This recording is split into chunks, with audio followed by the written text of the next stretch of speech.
Every day that anyone dealing with this goes through successfully is a successful day.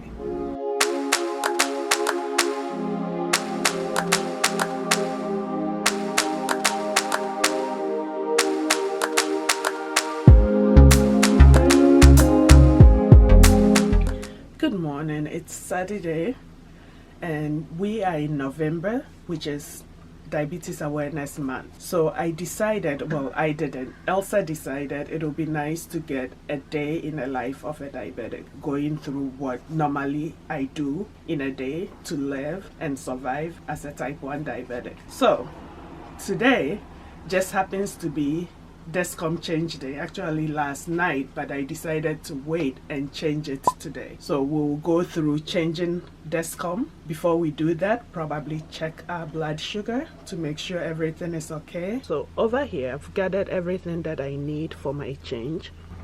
Then I do have the actual Dexcom that goes inside my skin. This is what goes inside my skin, and I will put the transmitter on top of it, and the transmitter is still attached to me, so I'll show you when I take that off. This is the old one. It's going to be a little difficult to take out. This is the filament that stays underneath your skin, deep underneath your skin, sucking up all the fluids that it's used to analyze and give the blood sugar reading. And if I turn this around, I can easily just break off and take the transmitter out. So this is to be reused till the battery dies. How long is that usually? About 3 months, or a little after 3 months. And this is pretty expensive, so do not lose it. So I'm going to go ahead and just clean the site and prep the site. To prep my skin, I'm using liquid adhesive skin tack to make sure it sticks. If you saw how difficult it was removing the other one, this is to make sure it sticks because it's supposed to stay on for 10 days. When I don't have the Dexcom on, I do check my blood sugar around 10 times a day. And this is almost ready. So to put in a new sensor, I just hit new sensor and I hit enter code and I'll hit take picture. Then it walks you through. I don't need to watch the video, I've seen it before. So the next step is attaching. I attach. So this goes onto the area that was prepped. Make sure it sticks. I break this off and like magic, pop, and that's it. And I take this out where these two little things. Okay, so wipe it out, let it dry, and I'll pop it in. And the way to pop this in is, if you can see, I go in like that and press down. And that's it. I go back to my app and I have a 2-hour warm-up. We can check back in on this in 2 hours. Wanted to come see it.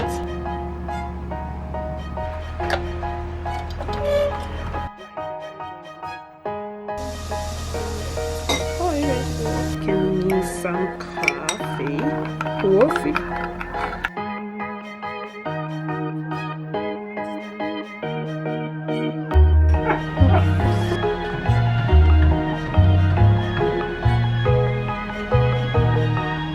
I am giving myself a bolus. And how many units are you doing?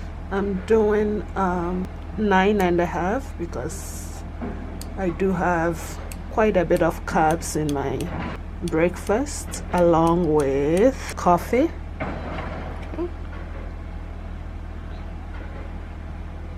I will tell you when we're on our way my diagnosis injection story. Yeah, my breakfast, I have coffee with oats barista milk and a bit of regular milk, and I have homemade bread which has turmeric and saffron with butter and half a bagel, which is a lot of carbs. That's why I took a lot of insulin.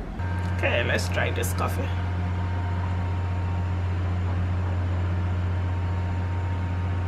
Pretty good.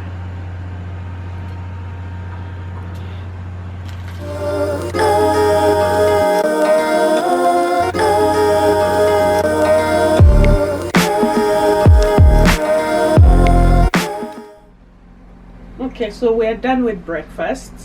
We are done washing the dishes. We are going to stay close to home because unfortunately I'm on call this weekend.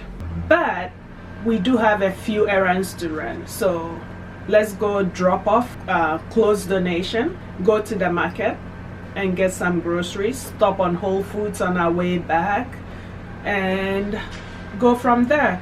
And let's see how much time I have left on for Dexcom to start. I have 24 minutes. Okay, I am going to take a few gummy bears just in case I go low. And the reason why I'm doing that is because I want to bring a small bag. I cannot lie.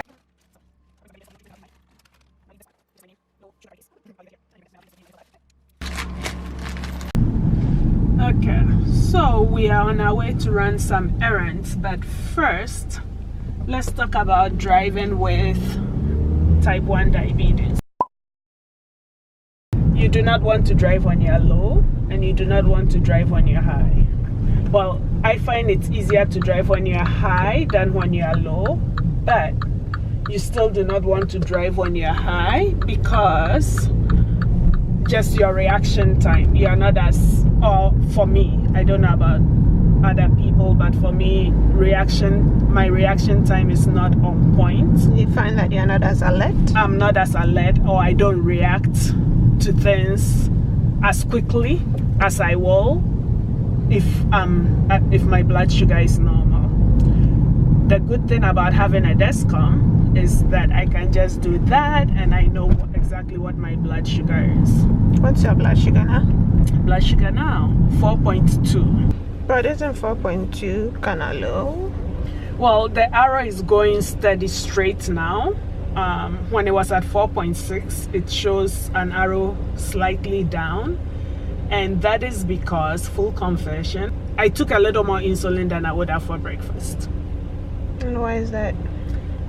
Because my breakfast was pretty carb filled, and I could just hear people in my head going, "Oh my God, are you eating all that carb?" Well, I shouldn't have listened to the people in my head. Exactly. That is why. But we did pack some gummy bears just in case. Right now it is steady, so we should be fine. Yes, it's quiet. Okay, so you want to tell us about your diabetes story?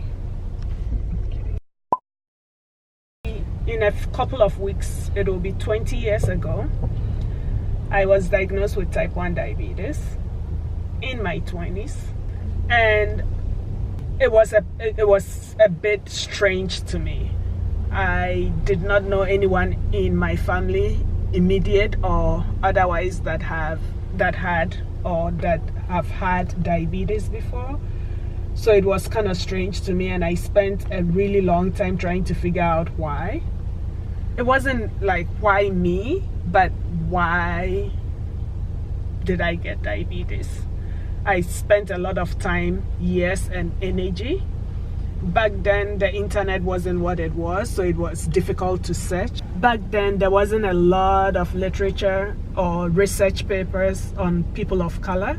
I did a site where they put a lot of research depository, and also trying to find type 1s in Africa, or specifically in Ghana. And it was so frustrating. I'm like, I cannot be the only one.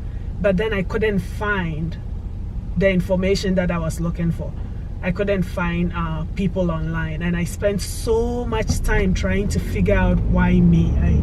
I try to, or why this happened. I try to figure out, obviously, is it environmental? Is it something?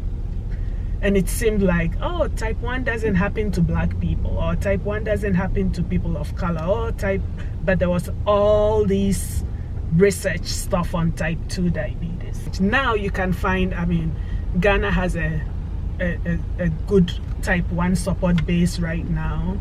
And I now know that there are a lot of people born, raised in Ghana who are living with type 1 diabetes, and also in Africa, and people of color all over the world living with type 1 diabetes.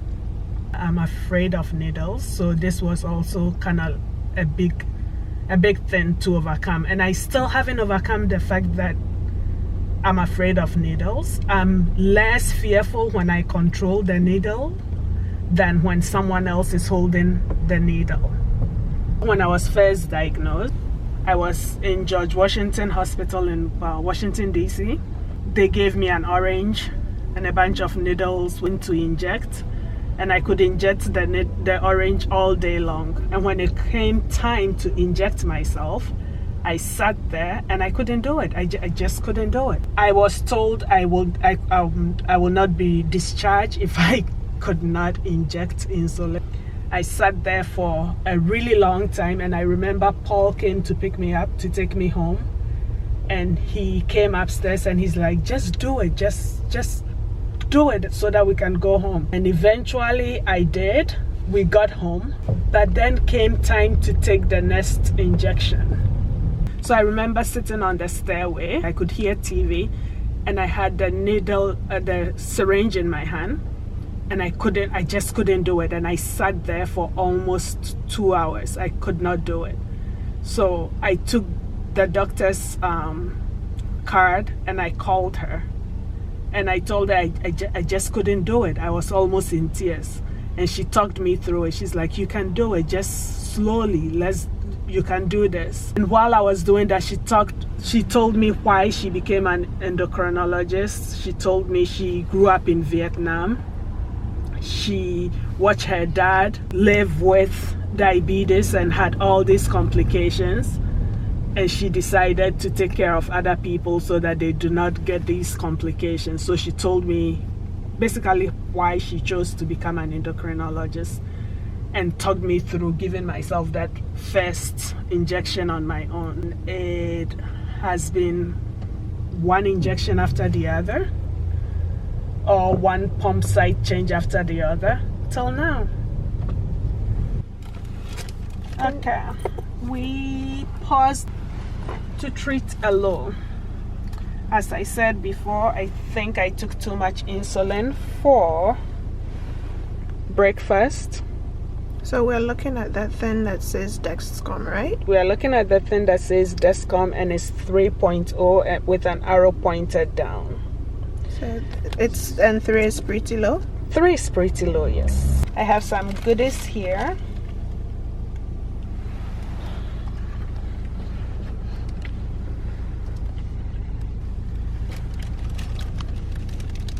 And do you count the gummy bears you take? I normally only eat about 5 of them. Okay. And 5 will bring me up quite a bit.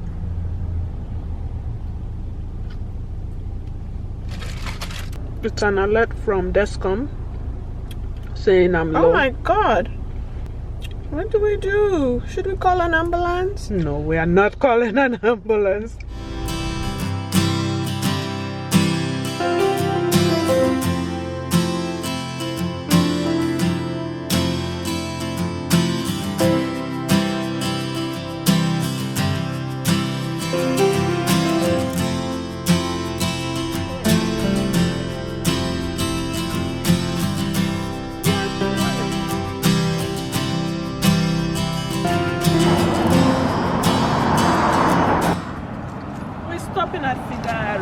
What's Figaro's? It's a plant shop, but we promise not to get any plants, right? We just look at. Yeah, okay, so this is where we're coming. Coming Figaro's. This is a plant store. Yeah. What did that one? Do you know what we're getting? We're not getting anything. Right? Okay.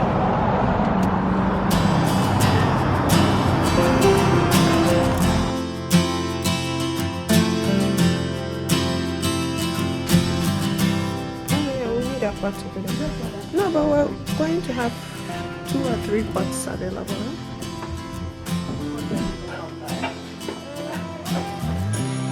And also I wanted, I don't know, I feel like we're not doing plants now, so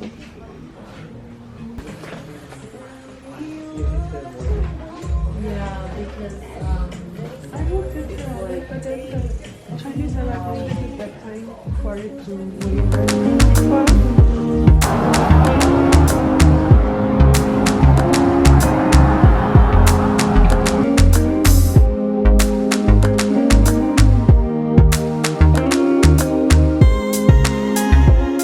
So what's your sugar now? Still 2.5. But I was low before, now it's really. You need to look at the bright side. I don't seem to see the bright side at all. The right size?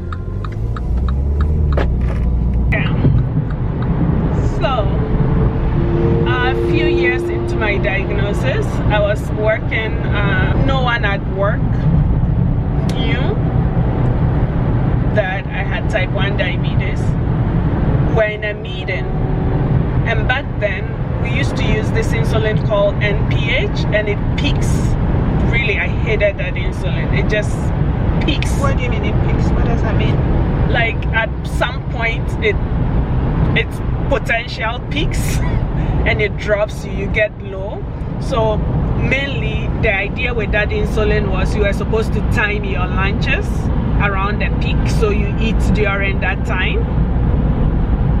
But I was in a meeting and all of a sudden I started sweating, and I was like all the symptoms of low, shaking. I actually have to hold my hands down to stop it from shaking. And my boss at that time was sitting next to me, and he was the one conducting the meeting, and without missing a beat, he got up, walked to a fridge in the conference room, grabbed a bottle of Coke, came back, sat down, opened it, and slid it to me. He did not know I had diabetes. So I took the Coke, I drank it. Then after the meeting, it's like, oh, Pearlsa, can you just wait a minute? So I'm like, uh-oh, I'm in trouble. But all he said was, my mom has type 1. Why didn't you say anything? So, I guess, thank you, John. His name was John.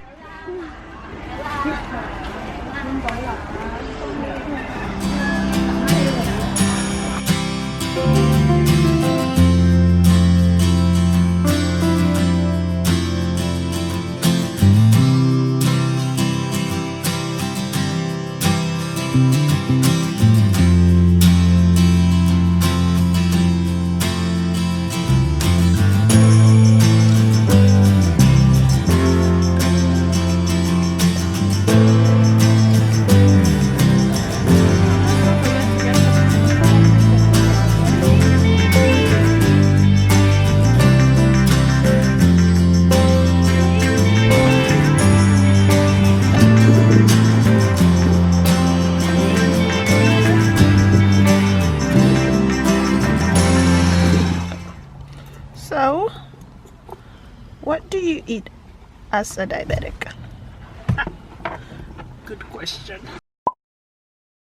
I eat, I guess, what everyone else eats. When I was first diagnosed, the nutritionist that I was assigned to, her aim was to work with what I already eat.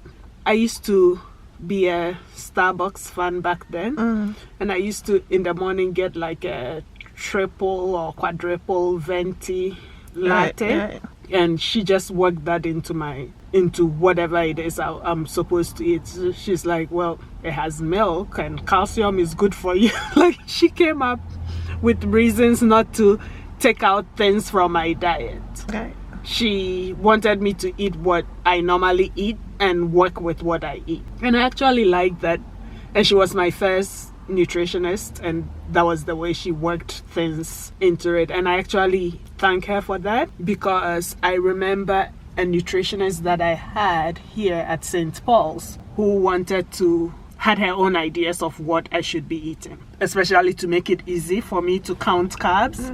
She's like, oh, to count carbs, what about this? Then she'll take some packaged food and I'll look at it and be like, oh, but I'm allergic to soy, like deadly allergic to soy. I will end up in the emergency room if I eat this. And she's like, oh, okay. Then she'll talk about other things. She's like, I don't think you're eating enough protein, so how about this Ensure shake? And I look at her like, excuse me, I'm allergic to soy. So it didn't really work out great with that nutritionist, because she felt, oh, you don't eat meat or chicken and you are restricting yourself, and I'm trying to put protein into your diet, but you are not flexible. All right. And I'm like, no, but you're trying to put things that will kill me. You're trying to add tofu and protein shakes and stuff that I really cannot eat. So I eat like any regular person, except maybe I'm a little picky, and I don't eat meat or chicken, but I do eat whatever. Just need to take insulin for it. And how important is it for you to count carbs? And do you count carbs? I do count carbs. It is very important to count carbs. Those are dynamics that you have to play with. And no 2 days are alike. Today is a day in the life of, but no 2 days are alike for me. There could be a day where I would take God knows how much units of insulin, and I'll be high, and I'll keep being high. And no matter what I do, how much insulin I push, I keep staying high till the bottom falls out. And day like today, I'm the opposite, because I have eaten a lot of carbohydrate that it should absorb whatever it is, but still I keep going low. So no 2 days are alike. So we're 5.9 and there's 2 arrows up. What does that mean? It means I'm really, really going high.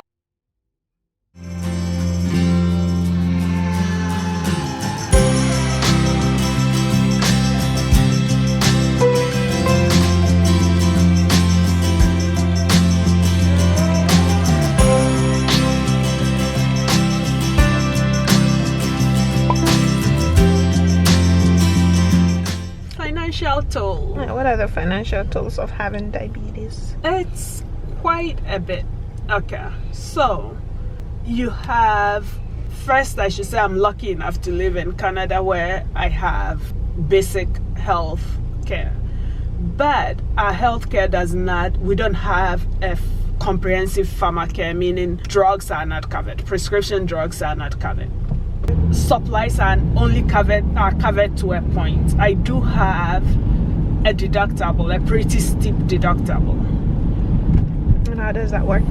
Then how it works is, for the year, I have to pay out of pocket, I think for me it's close to $3,000. And once I hit that amount, then pharmacare covers most of it. Right. So then you have the employer or the regular insurance, which covers prescription drugs. So that helps with the covering of the deductible up to a point, but they also cover a percentage. They are not covering everything at 100%. And the funny thing is, they cover things that pharmacare says they will cover. So for example, for the longest time, pharmacare did not cover insulin pumps. And because they didn't cover insulin pumps, my employer insurance didn't cover insulin pumps either. So I went pretty much years buying my own insulin pumps. And a pump is about $6,000 to $7,000. So I'll buy a pump for that price. Then the consumables, which is the infusion sites and all that, was covered some by my insurance. So it is expensive. It's very expensive. I don't know if you remembered last year when I did my taxes and the guy looked at what wasn't covered and it's like, holy, they did not cover 7,000 blah blah blah of that's all out of pocket. And we have an ambulance. Hope the person is okay.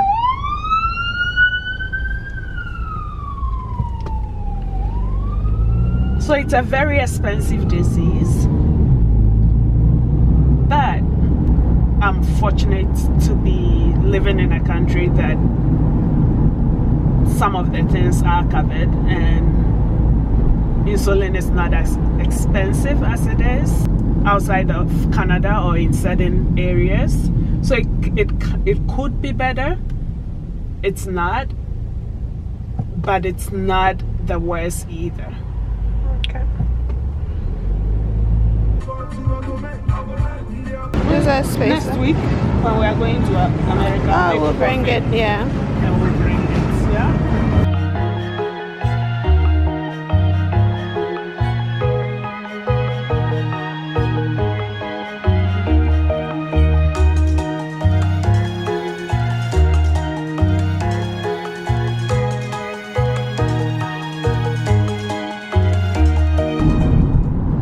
So tell us about working with diabetes. Working with diabetes is just keeping in mind that you need to control your blood sugar while you're at work. So you need to control in a way, that's what makes having a CGM, having a continuous blood sugar, that's what makes it great, because you don't need to go with just feeling, oh, am I high, am I low? Imagine sitting in a meeting or being the one conducting that meeting and wondering throughout, am I low, am I high, is this room just hot, am I a little shaky, while you do that. So having a continuous glucose monitor, right, gives me the peace of mind to know that it will beep at me or my hand will vibrate if I'm going low or high, and I don't have to constantly use that brain power of thinking, trying to think every symptoms or what's going on while I do what I do. The other catch is currently where I work, very few people know that I have diabetes, and the people that know I have diabetes are the people that follow me on social media. I haven't intentionally gone to people and say, hey, I have type 1 diabetes. No. And that's because at my old job, everyone knew, and it became a thing. It became a thing where I look a little serious and someone is like, oh my God, is it your diabetes? or I sneeze and it's like, oh my God, is your diabetes okay? And it got really annoying. Everything became about diabetes and not about me as a person, or not even about work. If I have a hard time, like I'm trying to figure out something and I have a hard time figuring it out, someone will say, oh my God, is it because it's a bad diabetes day? Or I'm like, no, it's just because I'm having a hard time figuring something. So when I left, I decided it is a good idea for people to know, so that when you get in trouble, that you can get the necessary help that you need. But it's also a double-edged sword, and I did not want that to be my identity. There are times, yes, that diabetes impacts work, because you do probably go low at a time that you are not supposed to, you don't need to be treating a low, or you go high at the times where you don't need to be treating a high. And the way I work that in is I always have a little bottle with fast-acting glucose, something to drink. I carry it to meetings with me. I don't drink it. And if I go low and I get alerted that I'm going low, I'll just take a sip. It's just taking the minute or two to treat and to deal with what is going on, and then move on or carry on. Keep calm and just carry on. And how does it impact you when you have to travel for work? When I have to travel for work, well, I make sure when I'm traveling for work that I wear my Dexcom, I wear the continuous glucose monitor, and you follow me. So if something happens, Right. you do get alerts. So I make sure I have that. I have that on when I'm traveling. It's hectic while traveling for work because it's normally a whole day of traveling. Get to the hotel late, eating poorly because I'm stuck in airports. I don't have access to what I would normally eat, or don't have access to food, or I'm snacking. Or lately what I do is don't eat at all, which seems to work better than eating. So go through it that way, get to work. I think some of the hardest part is if I'm traveling for work, it means I'm in meetings, and being in meetings and trying to manage my blood sugar in strange places at a meeting with a group of people that have no idea. Oh, look at that. With a group of people that have no idea what I'm dealing with. It's a bit strange at times, but you get used to it and you just deal with it.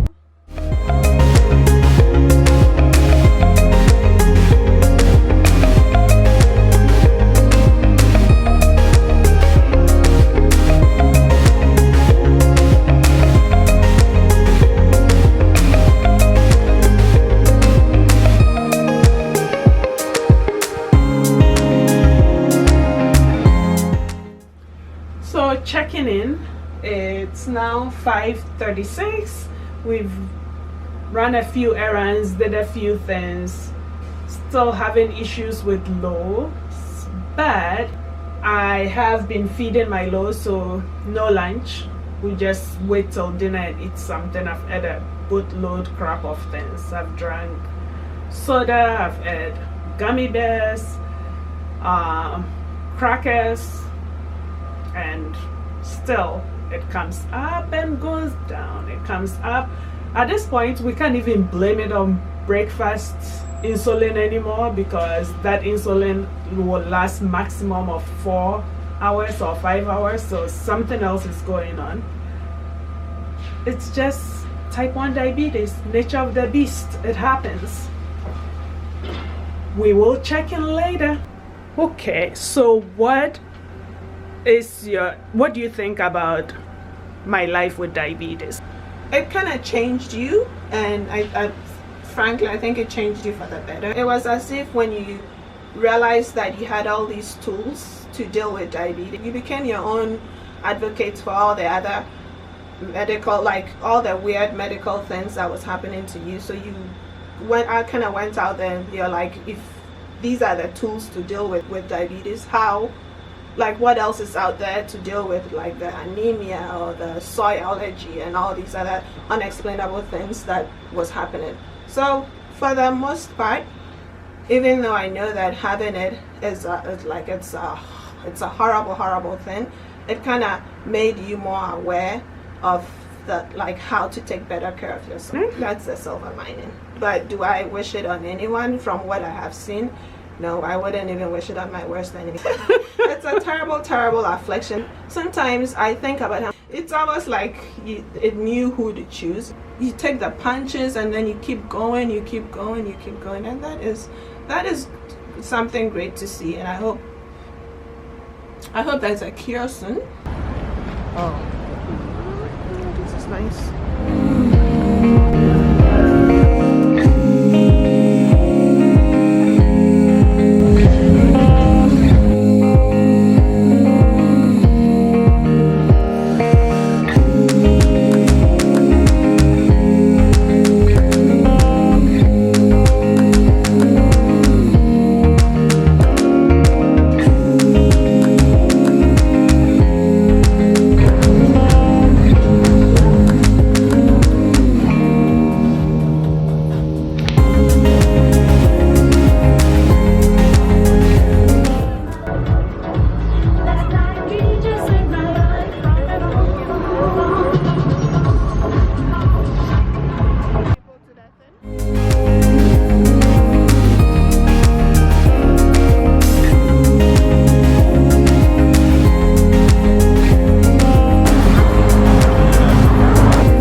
What's now?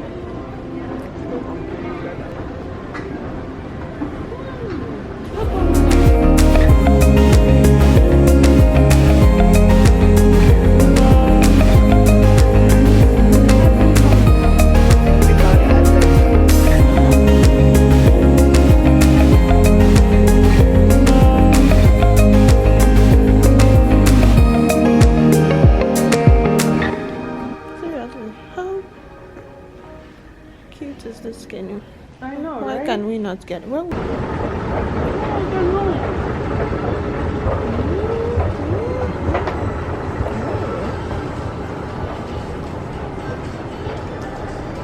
What is that? It's a washing Washing machine. machine. Look, it's a shopping bag.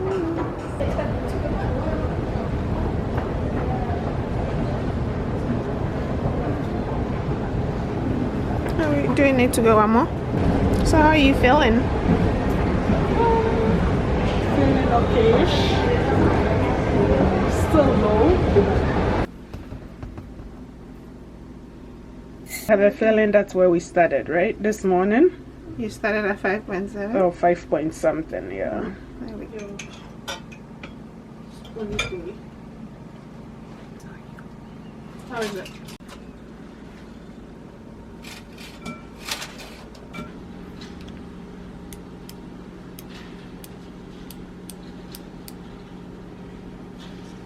That's it. So that was 4 units, you said? That's 4 units. I've been plagued by lows all day, but I seem to finally be coming up. 5.5 right now. What are you having for dinner? Right. I'm having some rice, a bit of veggies, and pakoras.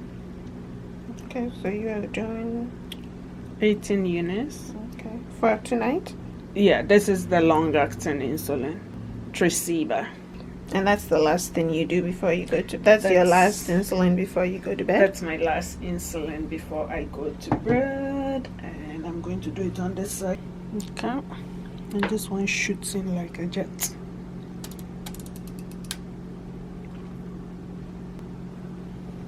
That's it. Going to record my 18 units basal that I just took, and that is an actual alarm to tell me to take my insulin. Okay, that was the last insulin for the day, hopefully, unless I'm high in the middle of the night. But with all the lows I've had, I don't think I will be. So that's it, and that is the graph. And it shows all the lows and coming up and going back low for the day. So how would you say your day turned out? For me, it seems it is a typical day. No 2 days are ever the same, so it's a day. Tomorrow might be the same, or it might be a little different, and hopefully I'm not stuck dealing with highs tomorrow, since I dealt with a whole bunch of lows today. And hopefully I'm not stuck dealing with lows. Hopefully I just have a chill day. But we are planning, it's Sunday, and we are planning a long walk, so we'll bring some snacks with us. Okay, I have something to add. Okay. every day that anyone dealing with this goes through successfully meaning you end the day still alive and nothing, no serious major. I dealt with loads, but I didn't end up in a hospital. I didn't call an ambulance. It's a successful day. So today, as whatever it is what it is, it was a successful day. Thank you very much. Thanks for watching. Thanks for the support.